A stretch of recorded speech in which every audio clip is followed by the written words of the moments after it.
has already led to what is most likely the first shedding of blood, as we have heard of a firefight in the metro stations of Moscow. Unfortunately, that tweet has been deleted, but there was an audio recording just a moment ago of that firefight. Sadly, it appears that has already been deleted off of Twitter, but that was the only recorded video evidence that we've gotten from the Moscow area at this point, being taken from the Universitat metro station in the area of Goborovo, where we can see that there has been active fighting already in between the Wagner unit and the Russian Ministry of Defense Forces. We can already also see that action is being taken across the entirety of the Russian Federation to try and quell the Wagner civil war, or more so the Wagner coup, as the Wagner camps are already being eradicated, according to the Kyiv Post, in the St. Petersburg area by the police, which are heading to the Wagner centers right now and are going to be shutting them down or taking them over. This apparently has also flooded over immediately into the frontline situation in Ukraine, where there are still Wagner forces. At this moment, we only know of Wagner forces being directly around the Bakhmut front line within the occupied territory of Ukraine. We also suppose that Wagner forces may also be within the Belgorod and Kursk regions near the border area, and may also be intertwined with regular Russian army forces, which may make that situation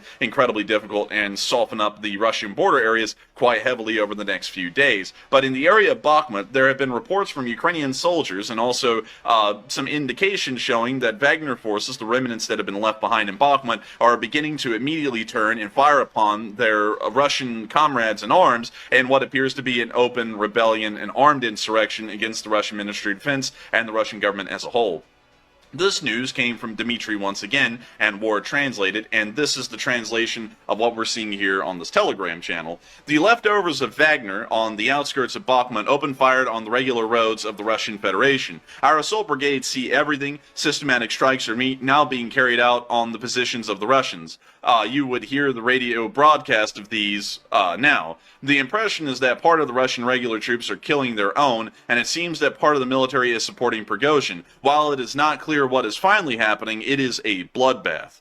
And so we're getting the idea that the Bakhmut area of the front lines is going into complete collapse, and according to the Bakhmut Demon, who is a Ukrainian soldier that is supposedly observing these events, he is even saying that members of the regular Russian army are beginning to join Prigozhin's side and are now beginning to fight with the loyalist groups of the Russian army that are on this front line.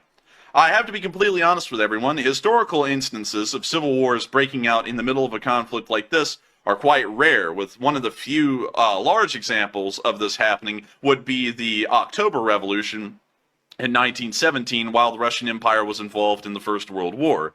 These are quite rare, and the development of this situation may grow to be quite serious. We actually don't really know the implications of this at the moment, or how much success the Wagner unit has had in this so far attempted coup. It appears that